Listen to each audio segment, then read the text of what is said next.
bertanya. Sebelumnya untuk Kiai Imaduddin saya mohon maaf karena pernah suuzon.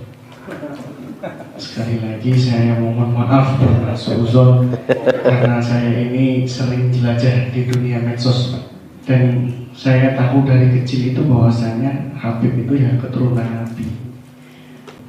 Nah, namun pada saat ini yang masih membuat kami izin bertanya. Sebelumnya untuk Kiai Imaduddin saya mohon maaf karena pernah suuzon. Sekali lagi saya mohon maaf pernah suuzon karena saya ini sering jelajah di dunia medsos dan saya tahu dari kecil itu bahwasanya Habib itu ya keturunan Nabi. Nah, namun pada saat ini yang masih membuat kami izin bertanya. Sebelumnya untuk Kiai Imaduddin saya mohon maaf karena pernah suuzon. Sekali lagi saya mohon maaf.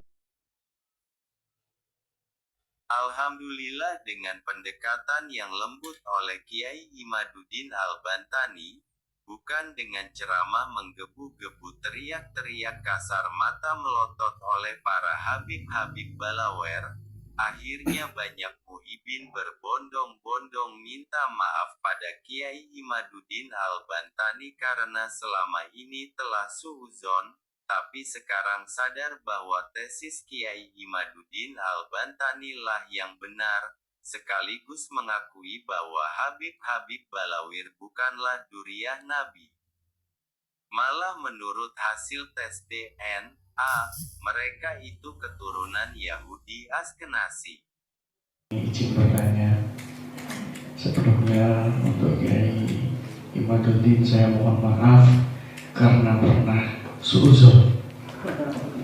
Sekali lagi saya mohon maaf pernah suuzon karena saya ini sering jelajah di dunia medsos dan saya tahu dari kecil itu bahwasanya Habib itu ya keturunan Nabi. Nah, namun pada saat ini yang masih membuat ganjalan di hati pandangan secara akademisi, mengapa penelitian ini baru dilakukan sekarang? Kenapa tidak dari dulu sehingga semua warga Nahdien itu lebih mengetahuinya sejak dini?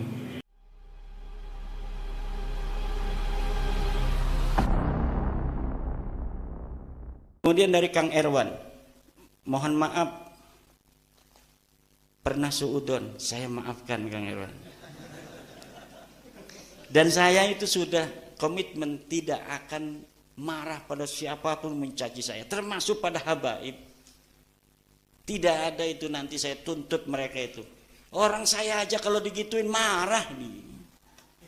Saya aja kalau misalnya saya ini Habib nih, ada misalnya Imaduddin misalnya itu muncul, saya marah juga.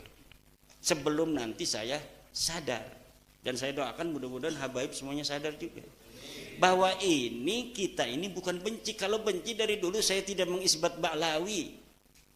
Kitab saya sudah mengisbat Ba'lawi 2018 sebelum penelitian, itu membuktikan bahwa saya tidak karena kebencian.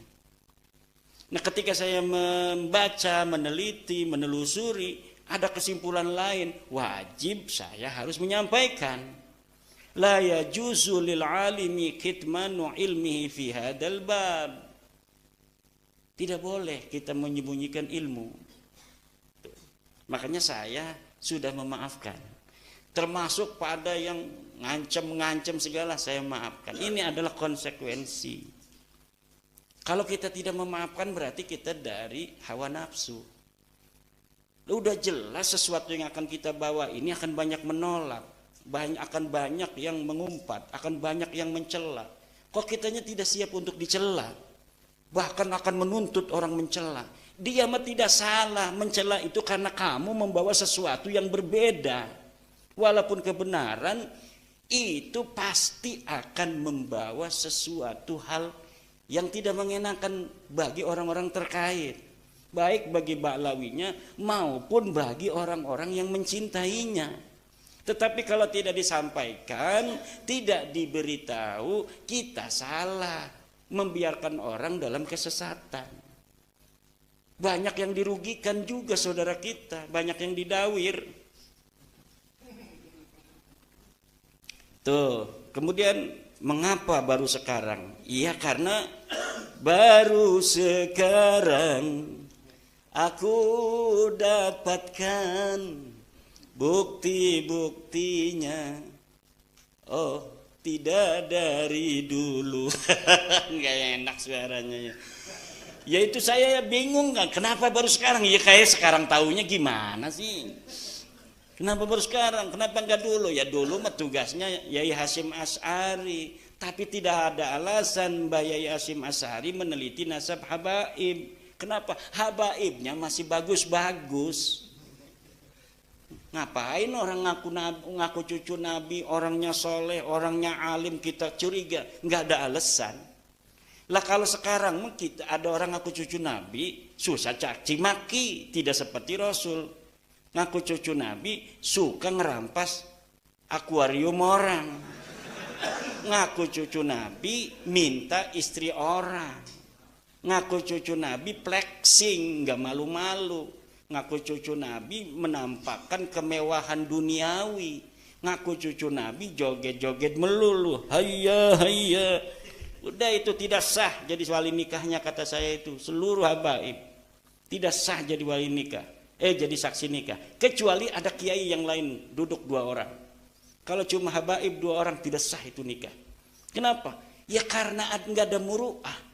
Syaratnya seorang saksi itu harus muru'ah. Muru'ah itu diantaranya hilang kalau dia suka main catur. Main catur tiap hari dari jam 2 sampai habis maghrib. Wis adzan gue terus bae durung diren mah. Kecuali sudah kemakan itu